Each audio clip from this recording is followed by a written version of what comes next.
All right, folks. Well, there's nothing like a screw up to make you frustrated at the end of a long night. I've been recording videos for you guys all day, and of course, on my last video, I accidentally hit delete and did not hit save. So I am redoing this video. So what you're seeing right now is the end result of playing with the Liquify filter. And I thought this is actually a good learning lesson for both of us because obviously never hit the delete button. But also, if you have committed a bunch of work to a file and you realize later that, ugh, I don't like anything I did, I just wish I could go back to the original. If you have not saved it, you can come up to File and Revert. Okay, and it will take you back to the last saved version of your photo. Okay, so this was the starting point of my last video, and I'm starting over. So, folks, I'm going up to Filter, and I'm going to play with Liquify.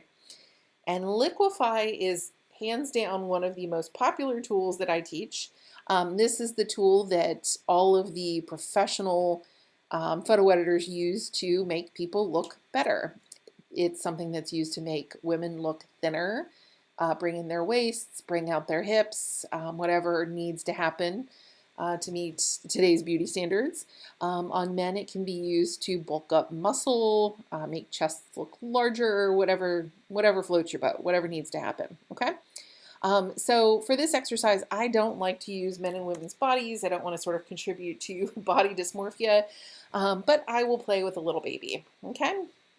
And typically, I try to find a little skinny kid because that's the one period in your life where you look healthier when you have a little bit of weight on you and you look a little bit chubby. I couldn't find a skinny kid on the internet today, so I actually decided to just work with this cute little chubby baby.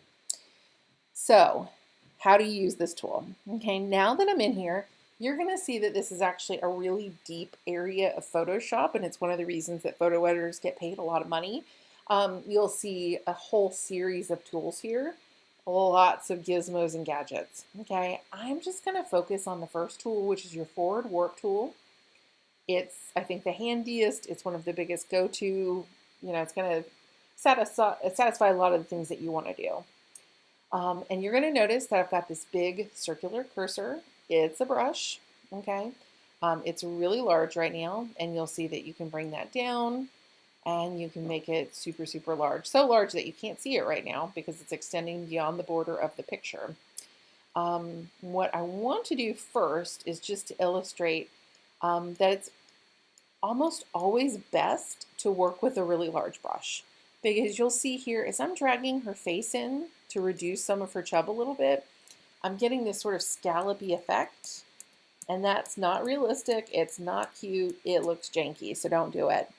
I'm going to increase the size of my brush, and you'll see now if I come in, okay, I can get a much more natural effect.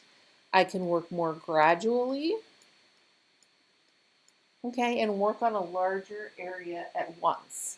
Okay, and that's really the goal here. I also want to point out that as I bring her chub in, okay, and just try to make her cheeks look a little bit smaller, I want you to note that her jacket is moving. Okay, so keep that in mind. As you affect her face, it's also affecting the things around her. And if you've ever seen that picture of Khloe Kardashian taken in front of a doorway where someone went to make one of her legs look thinner, they didn't take into account the doorway, and you could see the frame of the door get pulled in with her thigh, and she got called out big time on social media for it. Okay, so just be very, very mindful and make sure you're not fixing one thing and making something else look weird. Okay. All right, so she still has chubby cheeks. Her cheeks are just a little bit more narrow, okay? I got rid of maybe her jowl a little bit. So mostly it's brush and brush size. There are some options here for density and pressure. I almost never change those. If anything, I reduce the pressure or I'll reduce the density. I almost never make it stronger, okay? This is definitely more of a subtle tool, so work slowly. Think about each step and make sure that you're not messing something else up as you achieve the change that you want on the person, okay? The other areas that I found really fun for students is this area called Face Aware Liquify. And Photoshop is a really intelligent program. It actually identifies faces in photos. So if there's multiple faces, you'll get a face 1 and a face 2 and a face 3. And it breaks down the face into all of the individual parts. So you'll see here I can take her left eye and I can change the overall size of it. I'm making it larger. I took it to 100. Her other one, I'll take to negative 100. So I went smaller. And I'm just going to jack all of these up. Okay, you'll see eye height, eye width, eye tilt. And then I'll do the other one in the opposite direction so you can see the dramatic change. Okay, and obviously the larger one looks more dramatic.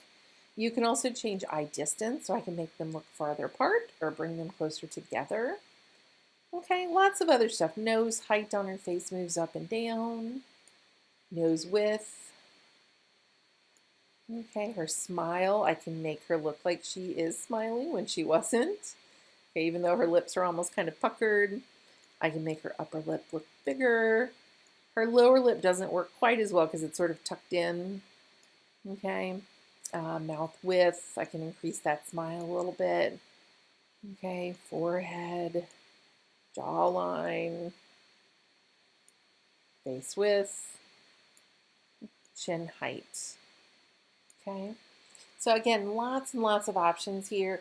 I encourage you to explore. I'm only going to go over again Forward Warp Tool and the associated properties, but you can go deeper in. There are things like pucker and bloat that students sometimes find fun as well. And again, you'll see that I've made that change destructively. I could have also done this non-destructively, but I just didn't choose to do that this time. Okay. This bizarre looking fellow here is a juggler that I'm looking at for my daughter's birthday. A little strange looking. That's okay. All right, but why would you use this? Okay. Again, if I go back to Kim Kardashian where I have her skin tone changed to purple with the intent of making her look like an alien, I could exacerbate that or exaggerate that by coming into filter and liquify. And let's see if it picks up her face. Her face is tilted, so it may not work as well. Okay, for this one, it's probably not going to work quite as well, like I said. That's working a little bit. There we go. There. You can see it is working. Her eyes are, and her features are already so small that it was hard to see. So I'm just going to zoom in a little bit more. We can change her nose. And some of these changes, again, because her face is tilted, is not going to be quite as evident. Okay, but there are some changes that you can make even in her case. So I'll make her forehead maybe a little bit larger, her jaw a little smaller, face width, let's see, chin height, whoa. Okay, again, if I'm thinking an alien, I typically think really large eyes. I think, large forehead, maybe a really small chin. Okay, she is actually getting kind of scary looking now, but I'll go ahead and hit OK. And again, these are some changes that you can make in this program. All that said, I want to make sure you guys know we just went over a lot of material. We went over transformations, we went over adjustments, and we went over filters, some of which could be done destructively or non-destructively. You had a choice there. I feel like I left the last video with some words of wisdom on project number 4, and they totally escaped me at this point. But as always, if you have questions, please reach out to me. You can email me, you can text me. You're also more than welcome to send me pictures of your work. I'm happy to critique them and give you some feedback. This is actually one of my favorite projects because I love to ideate. So I'll often have suggestions on what else you could do to, further the look that you're going for. And actually, the thought I had earlier just came back to me. Again, I just want to make sure you guys are keeping in mind that, the 3 outputs are supposed to be very distinct. They should look very different from the original, and they should look very different from each other. So my example is always that I don't want to see Johnny Depp in real life. I want to see Johnny Depp in any one of his movies. So again, if you think Johnny Depp in Pirates of the Caribbean, he had eye makeup on, he had a beard, he had long hair. In Charlie and the Chocolate Factory, he had that weird looking bob. His eyes were sort of exaggerated. His skin tone was different. So again, those are all changes that you could consider making on this project. Okay, please, please take the time to just experiment and explore. This is supposed to be a fun, fun project, and I hope it'll be a good send-off as you go into summer. All right, enjoy, folks. Have a good night.